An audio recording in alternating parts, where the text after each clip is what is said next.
Protect your DNA. BioPQQ can promote formation of new mitochondria. Infowarsstore.com.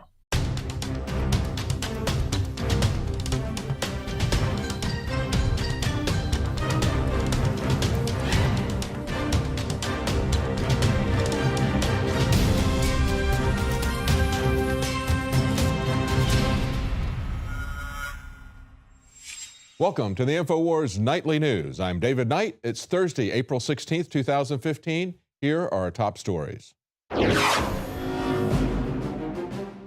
Tonight, Obama garners praise for his role in the Trans-Pacific Partnership. And the BLM is up to their old tricks, this time in Oregon.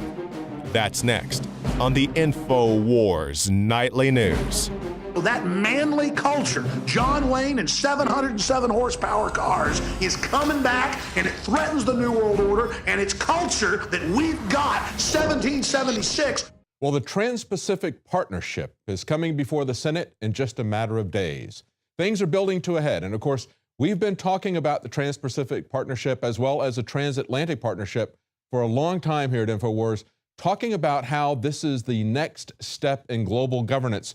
But as Time magazine points out, the Trans-Pacific Partnership, they say, will help to define Obama's legacy as a president.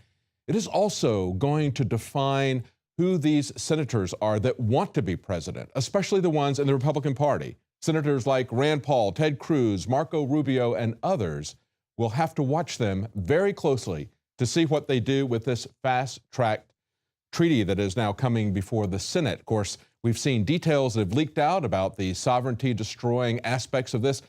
Going back to NAFTA, you don't need to have a 1,000-page agreement if you want free trade. There's something else there when it's that large. And of course, this is an agreement that has been negotiated in secret by corporate lobbyists for many, many years. And our elected representatives have not been allowed to see it, or if they see it, they're not allowed to talk about it. And it's going to come before the Senate. They're going to have to, as part of the fast-track process, vote on it very quickly. They will not be allowed to offer any amendments. It'll be an up or down, take it or leave it, all at once. This, again, is going to be coming up in the next few days.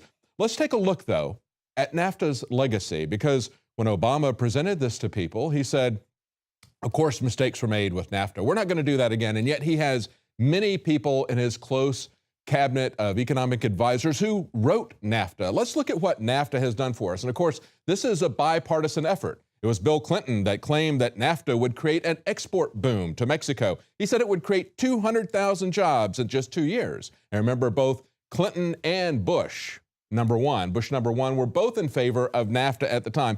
But what have we really seen?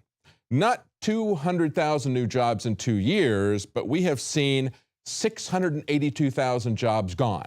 61% of those in manufacturing. And of course, other organizations like the Chamber of Commerce that want to promote this are telling us, well, look, we've had jobs created. They're not looking at the net number of jobs. They're just looking at jobs that were created by exports, not jobs that have been lost due to imports. Let's take a look at the deficit side of this. That's the other part of the economic news. Look at this chart from the same article.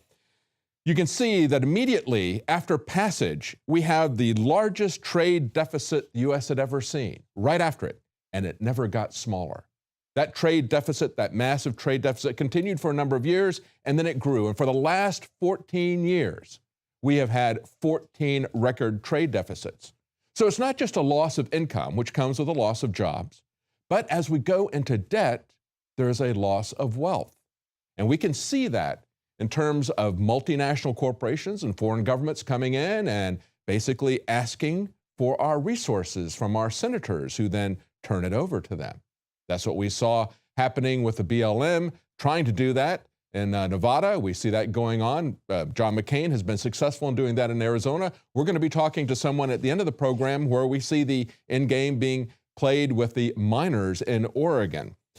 But it's not just America. And of course, it's not really a failure.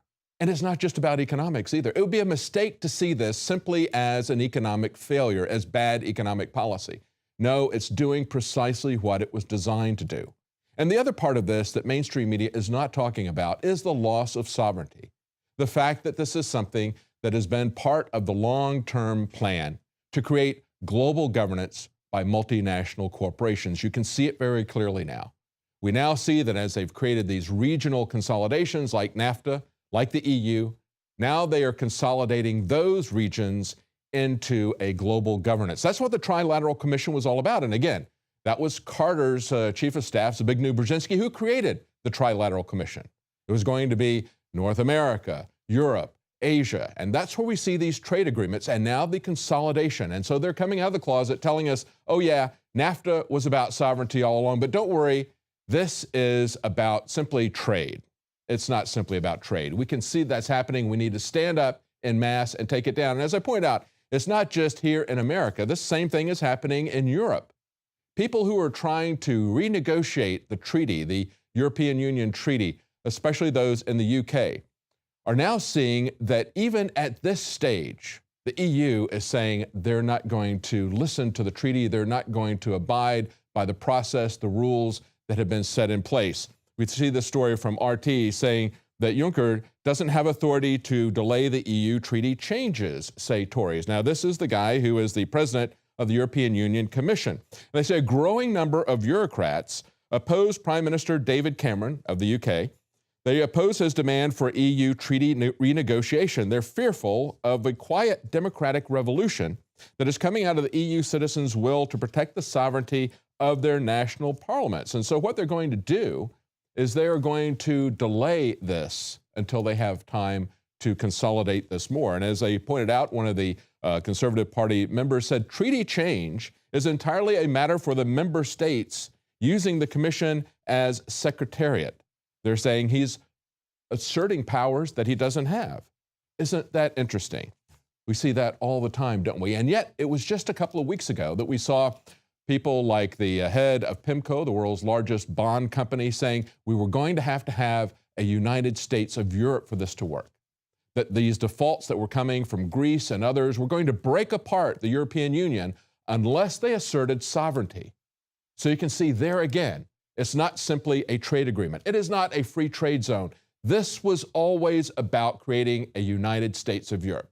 Now the head of the bond company, the world's largest bond company, PIMCO, is saying it. We've also had Alan Greenspan saying exactly the same thing.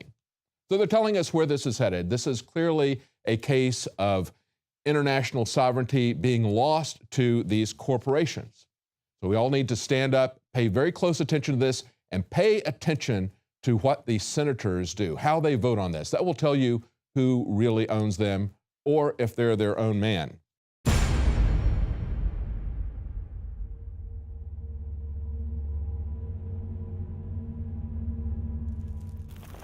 The knowledge of the ancients, tried and true, trusted herbs and extracts fused with the latest nutraceutical science. Introducing the all-new Ancient Defense Herbal Immunity Blend, crafted with over 14 key ancient herbs and extracts to supercharge and prepare your body for what experts admit is the most dangerous season of the year. We have rejected hundreds of other formulations in our quest to bring you what is simply the most powerful and comprehensive proprietary formula that we have ever created in the realm of herbal immunity. For the last 2 years, our team has been working with top doctors, nutritionists, and chemists to develop the ultimate nutraceutical formulation. Experience the benefits of combining over 14 ancient herbs and extracts with exciting new advances in nutraceutical science. For a limited time, get 25% off on this introductory offer. Visit ancientdefense.com or call 888-253-3139. ancientdefense.com.